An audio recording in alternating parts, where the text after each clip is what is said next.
Siamo anni che investiamo il nostro tempo, soprattutto consapevoli dell'esistenza di un problema molto grave.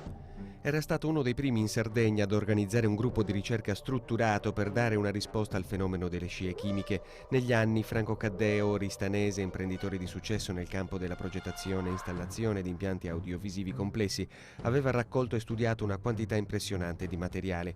I risultati aprivano via via nuovi percorsi di indagine, partendo tutti da una tesi: le scie bianche che ricoprono anche i cieli dell'isola non sono il prodotto del normale traffico di aerei, ma qualcosa che ha a che fare con insalubri sperimentazioni climatiche o sulle radiotrasmissioni coperte dal più assoluto riserbo.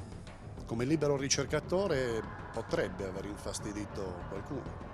Quello che si sa ad oggi è esattamente quello che si sapeva lo stesso giorno, il giorno successivo alla scomparsa. Di Franco Caddeo non si sa più nulla da fine agosto di 2 anni fa. È ufficialmente disperso nel mare di San Veromilis. Il gommone che aveva noleggiato per una battuta di pesca era stato recuperato alla deriva, col motore acceso, la marcia inserita, le lenze ancora in acqua.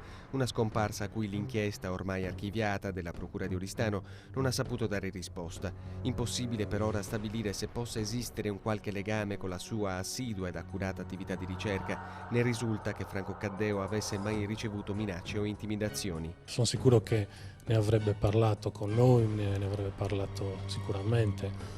Francamente non diamo credito alla possibilità che la sua scomparsa sia legata all'attività che aveva nel campo delle scie chimiche. Pensiamo che sia stata una disgrazia.